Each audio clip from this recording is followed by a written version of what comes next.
படம் வந்து பார்த்தீங்கன்னா ஃபேன்ஸ்க்கான எடுக்கப்பட்ட படம். அதில் வந்து அவங்க சாட்டிஸ்ஃபைட் ஆகிட்டான்னு தான் சொல்ல முடியும். ஃபேன்ஸும் சாட்டிஸ்ஃபைட் ஆகிட்டாங்க. அஜித் சார்னா மாஸ். அந்த மாஸ்னா என்னங்கிறத செகண்ட் ஹாஃபில் காமிச்சிருக்காங்க. ஃபஸ்ட் ஹாஃபை பொறுத்தவரை நிறைய ஹை ஸ்பீட் ஷாட்லாம் போட்டுட்டு எங்கெங்கேயோ போகுது படம். சரி எங்கேடா போகுது, திடீர்னு பார்த்தா ஜெயிலுக்குள்ளே இருக்கார், திடீர்னு பார்த்தா அங்கே இருக்கார், இங்கே இருக்கார், என்னடா பண்ண போகிறீங்க இவரை வச்சுருன்னு சொல்லிட்டு பார்த்தா செகண்ட் ஹாஃபு டோட்டலாக டிஃப்ரெண்ட் ஆகி வேறு லெவலில் கொண்டு போய் செம்மையான ஒரு கிளைமேக்ஸில் முடிச்சு சரி வெளியில் வரலான்னு பார்த்தோன்னா கிளைமேக்ஸில் வந்து எண்டு கிரெடிட் போடும்போது ஒரு சாங்கை போட்டு வைப் பண்ணி சூப்பராக அனுப்பிட்டாங்கன்னு சொல்ல முடியும். சூப்பரான படம், கண்டிப்பாக வாட்ச் பண்ணலாம். ஃபேன்ஸுக்கு ரொம்ப பிடிக்கும். ஓகே, ஃபேன்ஸுக்கு ரொம்ப பிடிக்கும். மற்றவங்களுக்கு இந்த படம் பிடிக்கும். மற்றவங்களுக்கு பிடிக்கிறதுக்கு ஏதாவது கதை இருக்கணும்ல, கதைலாம் ஒன்றும் கிடையாது. ஃபேன்ஸுக்கானியே எடுத்த படம். ஃபேன்ஸ் எப்படி ஒரு 300 கோடி ரூபாய் கலெக்ஷன் பண்ணி கொடுத்துருவானுங்க. ஸோ அதனால் வந்து பார்த்திங்கன்னா அதுதான் அந்த ரேஞ்ச். கதைலாம் ஒன்றுமே கிடையாது. ஒரு ரொம்ப அதாவது என்ன சொல்கிறது, விடாமுயற்சியை விட இது தின் லைனு. அதை வச்சுட்டு படம் பண்ணிக்க ஒன்றுமே இல்லை. மயம் பறந்துடுறான். இனிமேல் நம்மளுக்கு வந்து அடிதடி கேங்ஸ்டர்லாம் ஒத்து வரான்னு சொல்லிட்டு அந்த பொறுப்பை வந்து இனிமேல் நான் எடுக்க மாட்டேன்னு சொல்லிட்டு மைண்டை சத்தியம் பண்ணிடுறாரு. திடீர்னு பார்த்தா மைண்டுக்கே ஒரு பிரச்சனை, திரும்ப கேங்ஸ்டர் ஆகிறாரு. இதுதான் கதை. இந்த கதையை வச்சுட்டு 2.25 மணி நேரம் ஓட்டி ஃபுல் அண்ட் ஃபுல் மாசாக அஜித் சாரை வச்சு படத்தை பண்ணி முடிச்சிட்டாங்கன்னு நம்ம சொல்ல முடியும். இல்லை கண்டென்ட் இல்லை, நல்ல வேலை. ஆனால் அது இருந்துச்சுன்னா இன்னும் நல்லா இருந்திருக்கும். ஏன்னா அதுக்கு தானே மக்கள் உள்ளே வர்றானுங்க. ஒரு கண்டென்ட் இல்லாத எனக்கு வருத்தமாக தான் இருக்குதுன்னு சொல்ல முடியும். அஜித் சார்னாவே கெட்ட வார்த்தை ரொம்ப பேசுவார். இந்த படத்தை கெட்ட வார்த்தை கூட பேசலை. ஒரே ஒரு இடத்துல தான் வந்து அஜித்தோட பொண்டாட்டி பேசுவாங்க, திரிஷா பேசுவாங்கன்னு கொடுப்பாங்க. திரிஷா பேசுவா ஏகே அப்படி இப்படி பேசுவாங்க, எல்லாத்தையும் கேட்டுட்டு சொல்லுவார். அவரை வந்து என்ன சொல்கிறார், மூட்டில் போட்டிருப்பாங்க, ஏன்டா இல்லை என் பொண்டாட்டி வாய்ஸை போட்டு நீ பண்ணுறியாடான்னு சொல்லிட்டு. ஸோ அந்த சீன்லாம் செம்ம மாசாக இருக்குது. ஸோ நிறைய அவர் படத்தோட ரெஃபரன்ஸே எடுத்ததுனால வந்து படம் வந்து கனெக்ட் ஆகுது. கொஞ்சம் கிரிஞ்சு மாதிரி தெரியும், பட் ஆனால் சீட்டில் நாங்கள் தான் இல்லையே, எல்லாம் வெளியில் தானே இருந்துக்கிட்டு இருந்தோம். அதனால் நல்லா இருந்துச்சு படம். பழைய அஜித்தெல்லாம் காட்ட போயிருக்கோம், ரொம்ப சூப்பராக இருந்துச்சு. அதே சொல்லல, தேவையில்லாமல் ஒருத்தர் ஏஐ பண்ணி படத்தையே காலி பண்ணாங்க. இதில் ஏஐலாம் இல்லாமல் ஒரு கிப்ளி எதுவுமே இல்லாமல் ஒரு 6 மாதத்தில் வந்து பார்த்தீங்கன்னா 25 கிலோ குறைச்சிட்டு வந்து நடித்தது வந்து அதுதான் மாஸ் ஹீரோ. படத்துக்கு என்ன தேவை, இது தேவையா, நான் பண்ணுறேன்டான்னு சொல்லிட்டு பண்ணார் பாருங்க, அங்கே தான் நிற்கிறாப்புல தலை. ஓகே, அஜித்தோட படத்தோட ரெஃபரன்ஸாகவே எடுத்து வச்சுருக்காங்க. என்ன நம்ம பெரிய பாராட்டணும். ரஜினி சார் கூட பார்த்தீங்கன்னா சிவாஜியோடைய ரெஃபரன்ஸு, எம்ஜிஆரோட ரெஃபரன்ஸ் வச்சு தான் படம் பண்ணிட்டு இருக்காங்க. நீங்கள் பார்த்தீங்கன்னா தெரியும், அந்த நட சாங்ஸ்லாம் போட்டிருப்பாங்க. இதில் வந்து அவருடைய படங்களே அவருக்கு ரெஃபரன்ஸுங்கும் போது ஒரு பெரிய அவருக்கு ஒரு பெரிய சந்தோஷம். நம்மளுடைய மாசா டைலாக், தீனா டைலாக் வருது, ரெட்டு டைலாக் வருது, அடுத்து என்ன சொல்கிறது, அட்டகாசம் வருது, வாலி வருது, காதல் மன்னன் வருது. எல்லாமே வரும்போது பார்த்தீங்கன்னா பில்லா வருது, சொல்லப்போனால் பில்லோட ஷார்ட்ஸே வருது. ஸோ இந்த மாதிரி வரும்போது பார்த்தீங்கன்னா அவரோட ரெஃபரன்ஸே அவருக்கு சான்றுங்கும் போது செம்மையாக இருக்குது. எதெல்லாம் ஜெயிச்சிச்சோ அந்த டைலாக்கு அதெல்லாம் உள்ளக்க நம்ம பார்த்துட்டு எல்லாத்தையும் கழுவி போட்டு எடுத்து ஒரு 100 கிராம் மிச்சரை கொடுன்னு சொல்லுவாங்க.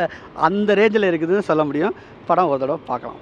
பொதுவாக நம்ம ஊரில் இப்போ வில்லன்களாலே வாலிவுட்ல தான் தூக்கிட்டு வராங்க. அர்ஜுன் தாஸ் போட்டது எந்த அளவுக்கு அதே சொல்லலை, ரொம்ப திக் ஃப்ரெண்டாக இருப்பாங்க போல இருக்குது. ஏன்னா அஜித் சாருக்கு அர்ஜுன் தாஸை வச்சு கேரக்டர் பண்ணுறதே பெருசு. இதில் வந்து பார்த்தீங்கன்னா அஜித் சாருக்கு வில்லன் அதுவும் பெருசு. அதை விட டூல் ரோல் பண்ணுறாப்புல, டபுள் ஆக்ஷனு, அது அதை விட பெரிய கிஃப்ட்னு சொல்ல முடியும். ஆர்த்திக்கு கோயில் கட்ட ஆரம்பிச்சிருப்பான்னு நினைக்கிறேன், செங்கல் வாங்க போயிருப்பாருன்னு நினைக்கிறேன் அர்ஜுன் தாஸ். அந்த மாதிரி தான் இருக்குது. நல்லா நடிச்சிருக்காப்புல, குறை சொல்லலை. இந்த கேரக்டர் கிடைக்கும் போது பொறாமையாக இருக்குது. கண்டிப்பாக சொல்கிறேன், ஃபஸ்ட் ஹாஃபை பார்த்துருந்தானா அவர் ஓடி போயிருப்பாப்ல. செகண்ட் ஹாஃபில் வந்ததுனால கண்டிப்பாக அடுத்த படம் ஆர்த்திக் அல்லது எங்கள் விஷ்ணுவர்தன் சார் தான். நேசிப்பாயா குத்து செம்ம குத்து. அதில் வந்து அந்த பையனை வச்சு யோசிக்கவே இல்லை போல இருக்குது. நேசிப்பாயா படம் பார்த்துட்டு ஏன்டா யோசிப்பாயா இனிமேல் படத்துக்கு போகிறன்றது தான் என்கிட்ட இருந்துச்சு. ரிவ்யூவே நேசிப்பாயா யோசிப்பாயா இனிமேல் படத்துக்கு போகிறது இருந்துச்சு. ஆனாலும் வந்து அவர் வந்து தலைக்கு வச்ச சம்பவம் இருக்கு இல்லையா, அந்த ஆரம்பம், அந்த பில்லா, அதை நாங்கள் மறுபடியும் நான் அவர்கிட்ட வந்து எதிர்பார்க்குறோம். அந்த ஸ்டைலிஷான கேரக்டரை அடுத்த படம் கண்டிப்பாக நாளைக்கு நாளை கழிச்சு இல்லைனா இந்த வாரத்திலே வந்து உங்களுக்கு அனௌன்ஸ்மெண்ட் வரும். குட் பை டக்லி படம் பார்த்துட்டு வரேன். படம் பார்த்தீங்கன்னா ஒரு அஜித் ஃபேன்ஸுக்கான ஒரு சம்பவம் தான் சொல்லணும். ஜென்ரல் ஆடியன்ஸை பார்த்தீங்கன்னா ஃபஸ்ட்டு ஒரு 40-45 மினிட்ஸ் வந்து படம் கொஞ்சம் லேகாக தான் இருக்குது. என்னென்னா ஒரு சீனுக்கு இன்னொரு சீனுக்கு இடையில வந்து ஒரு பில்டப் ஷாட் வச்சுருக்காங்க.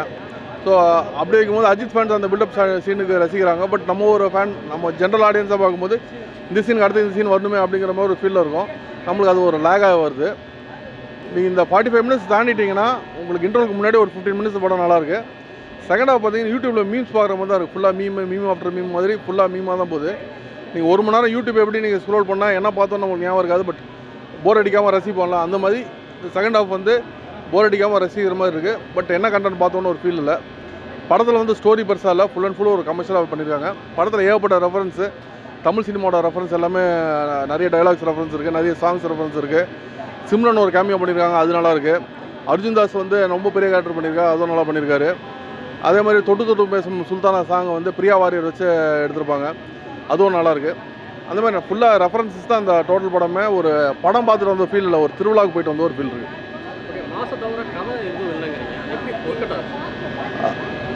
அதான் நீங்கள் ஒரு படமாக பார்க்க முடியாதுங்க. படம் பார்க்கும்போது அந்த ஒரு ஹீரோ கேரக்டருக்கு நம்ம ஆடியன்ஸ் கனெக்ட் ஆகணும்.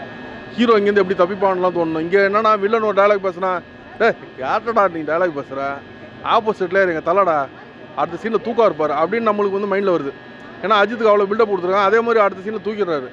ஸோ அப்படி இருக்கும்போது நம்ம ஆடியன்ஸ் வந்து கனெக்ட் ஆக முடியாது. கதை ரொம்ப சிம்பிளான கதைங்க. இப்போ கோட்டில் என்ன கதை, அப்பா பையனு கதை, ஜெயிலரில் அப்பா பையன் கதை இருந்துச்சுல, அதே மாதிரி இதுலேயும் ஒரு அப்பா பையன் கதை தான். ஸோ கதை வந்து ரொம்ப ஒரு பெரிய ஒரு இதில். இன்னொன்று த்ரிஷா வந்து இந்த ஹீரோயினை போட்டது எனக்கு ரொம்ப ஒரு உடன்பாடு இல்லை. ஏன்னா விடாமுயற்சி இப்போ தான் ரிலீஸ் ஆச்சு, இவருக்கு நேர் முந்தின படம். அங்கேயும் ஹஸ்பண்ட் ஒய்ஃப்க்கு இடையில இருக்க ஒரு ப்ராப்ளம் போயிட்டுருக்கு, இங்கேயும் அதே மாதிரி ஹஸ்பண்ட் ஒய்ஃபுக்கு இடையில ஒரு ப்ராப்ளம் போகுது. இதில் அதே ஹீரோ அதே ஹீரோயின் இருக்கும்போது நம்மளுக்கு அந்த படம் சீன் பார்க்குறோமா இந்த படம் சீன் பார்க்குற மாதிரி அது ஏதோ அந்த மாதிரி ஒரு ஃபீல் கொடுக்குது. வேற ஒரு ஹீரோயின் போட்டிருந்தாங்கன்னா இன்னும் கொஞ்சம் பெட்டராக இருந்திருக்கும். ஏன்னா த்ரிஷாவோட பர்ஃபார்மன்ஸுக்காக நான் சொல்ல, பட் அந்த படத்துலேயும் அதே மாதிரி 2 பேரும் இருக்கும்போது இந்த பேரையாவது நீங்கள் மாற்றி விட்ருக்கலாம். மற்றபடி வந்து ஒரு ஆடியன்ஸாக பார்த்தீங்கன்னா நீங்கள் ஒரு படம் மாதிரி நீங்கள் அதை கன்சிடர் பண்ணக்கூடாது. ஒரு ஏதோ திருவிழாவுக்கு போயிட்டு வந்தேன் அப்படிங்கிற மாதிரி போயிட்டு ஒரு என்டர்டெயின்மெண்ட்டாக போயிட்டு வந்துடலாம். சினிமாட்டோகிராஃபர் வந்து ரொம்ப நல்லா பண்ணியிருக்காரு. ஃபுல்லாக ஒரு ரெட் டோன் யூஸ் பண்ணியிருக்காரு. அவர் வந்து எப்படின்னா ஒரு ஃபுல்லாக என்டர்டெயின்மெண்ட், ஒரு திருவிழா, ஒரு அந்த ஒரு ஃபீல்டில் வந்து இந்த படத்தை வந்து ப்ரெசென்ட் பண்ணியிருக்காரு. உண்மையில் டைரக்டர் வந்து அஜித்தை வந்து ஒரு நார்மலாக பார்க்காம ஒரு ரொம்ப இப்படி பார்த்துட்டாருன்னு தான் தோணும். ஏன்னா டைலாக்ஸ்லாம் அந்த மாதிரி ரொம்ப அவர் அஜித்து வைத்து வைக்கும் போது ஏன்னா அவனா அஜித் ஃபேன்ஸ் வந்து ரசிப்பாங்க. மற்ற ஃபேன்ஸுக்கு வந்து கதை போகலன்னா உங்களுக்கு வந்து மிஸ் ஆகும்ல, அந்த மாதிரி நிறையா மற்ற ஃபேன்ஸுக்கு. நார்மல் ஆடியன்ஸுக்கு ஃபஸ்ட்டு 45-50 மினிட்ஸ் வந்து போர் அடி தாங்க அடிக்கும். இன்டர்வலுக்கு முன்னாடி 50 மினிட்ஸ் நல்லாயிருக்கும். செகண்ட் ஹாஃப் வந்து எந்த ஒரு ஃபேன்ஸுமே பார்த்தீங்கன்னா ஜஸ்ட் ஒரு மீம்ஸ் மாதிரி தான், போர் அடிக்காமல் போகுது. பட் என்ன பார்த்தீங்கன்னா உங்களுக்கு தெரியாது, அந்த மாதிரி ஒரு ஜஸ்ட் ஒரு விஷயம் தான் அது. மூவி எப்படி இருந்ததுன்னா, இந்த குட் பேட் அக்லி அப்படின்ற இந்த ஸ்கிரிப்ட் வச்சவங்க எழுதினவங்களும் சரி, பேர் வச்சவங்களே நான் முதல்ல பாராட்டிடுறேன். ஏன்னா ஒரு மனுஷனுக்கு குட்டு இருக்குது, பேட் இருக்குது, அக்லி இருக்கும் இல்லையா? ஸோ 3 ஃபேஸை காமிக்கிற மாதிரி அழகாக எடுத்திருக்காங்க. மற்றபடி நீங்கள் ரசிக்கும்படின்னு பார்த்தீங்கன்னா நான் ரசித்தது அக்லி பார்ட்டு தான் நான் ரசித்தேன். குட்டு ஒன்றும் அவ்வளோ நல்லா இல்லை, பேடும் நல்லா இல்லை, அக்லி தான் செம மாசாக இருந்தது. என்ஜாய் பண்ணுற அளவுக்கு பார்த்தீங்கன்னா இங்கே தேட்டரில் வெளியே வரைக்கும் கேட்குது சத்தம் எல்லாம் அந்த அளவுக்கு. அதுவும் இது ஃபேன் பாய் மூமெண்ட்டாக தான் எடுத்திருக்காங்க இந்த படம் ஃபுல்லாகவே பார்த்தீங்கன்னா. மற்றபடி இந்த படத்தோட ஸ்கிரிப்ட் வந்து நீங்கள் மார்க் ஆண்டனிலாம் முதல்லேருந்து கடைசி வரைக்கும் சிரிப்பீங்கல்ல, அந்த மாதிரி இல்லை. லாஸ்ட்டில் ஆனால் ஸ்விட்ச் இல்லாம் மொத்தத்தையும் சேர்த்து கிளைமேக்ஸில் 40 மினிட்ஸ் காமெடினா காமெடி, அப்படி ஒரு காமெடி. கிங்ஸ்லேயே கூட ஒரு 3 நிமிஷம் சிரிக்க வச்சுட்டாருங்க. ஆனால் யோகி பாபுக்கு ஒன்றுமே இல்லை. அது அவரேவும் எனக்கு தெரிஞ்சு ஹோம்ஒர்க் பண்ணுறதும் இல்லை. இப்போ நீங்கள் விவேக்கெல்லாம் பார்த்தீங்கன்னா எல்லா ஜோக்ஸும் அவங்க 2 பேரும் அந்த இவர் 7.5 எப்படி போடுவான்ற மாதிரி கேட்பார். அவர் முருகன் நினைக்கிறேன். ஹோம்ஒர்க் பண்ணிகிட்டே இருப்பாங்க. இந்த ஜோக்கை இங்கே யூஸ் பண்ணலாம், அங்கே யூஸ் பண்ணலாம். இவர் எதுவுமே பண்ணுறதில்ல போல். கிட்டத்தட்ட ஒரு பார்த்தீங்கன்னா இந்த போன வருஷத்துலேயே யோகி பாபு கொண்டு வந்த படத்தில் ஜஸ்ட்டு வராரே தவிர யாரும் சிரிக்கிற மாதிரி இல்லை. மாவீரனில் சிரிக்கிற மாதிரி இருந்தது. நல்லவேளை இந்த படத்தில் அவர் ஃபுல்லாக யூஸ் பண்ணல, ஒரு சீன் தான் வந்தார். ஏகே வராரு வழி ஓடுறாரு, நல்லவேளை அதோட நிறுத்தினாங்க. கிங்ஸ்லேயே 3 நிமிஷம் வந்து தொட்டு தொட்டு பேசும் சுல்தானான்ற சாங் ஆடி உண்மையிலே சிரிக்க வச்சிட்டாரு. அந்த சீன் நீங்கள் வேணால் பாருங்கள், ரீல்ஸ் மில்லியன் வியூஸ் போயிட்டே இருக்கும் அவருது. ஸோ அந்தளவுக்கு அதை என்ஜாய் பண்ணாங்க. ஆமாம், அது நல்லா தான் இருக்குது உண்மையில். அந்த மாதிரி யூஸ் பண்ணது ரொம்ப நல்லா இருக்குது. அதாவது அவர் ஆரம்ப காலத்துலேருந்து எத்தனை படம் நடித்தாரோ, பில்லா, வரலாறு, வில்லன், அப்புறம் தீனா, என்னெல்லாம் இருந்ததோ எல்லாத்தோட டைலாக்ஸையும் மொத்தமாக போட்டு பின்னி பெடல் எடுத்துட்டாங்க. அந்த பார்ட் பார்க்கும்போது நல்லாயிருக்கு. மொத்தத்தில் இது வந்து ஃபேன் பாய் மூமெண்ட் படம் தான். ஜென்ரல் ஆடியன்ஸாக வந்தீங்கன்னா அக்லி பாட்டை நீங்கள் என்ஜாய் பண்ணலாம் அந்த மாதிரி. ஸோ இந்த மார்க் என்ன அப்படின்னு கேட்டிங்கன்னா, நீங்கள் மொத்தமாக மார்க் கொடுக்க முடியாது.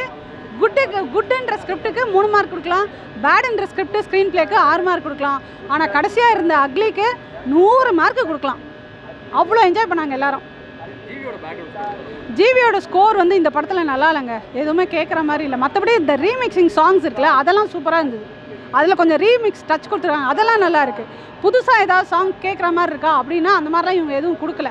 யூஸ்வலாகவே இந்த டேரக்டர் வந்து புது சாங்லாம் கொடுக்க மாட்டார்ல, பழையசுலேயே எது ஹிட்டோ அதை கொடுத்துருவார்ல, அந்த ஸ்டைல் தான் இதுலேயும் யூஸ் பண்ணியிருக்காங்க.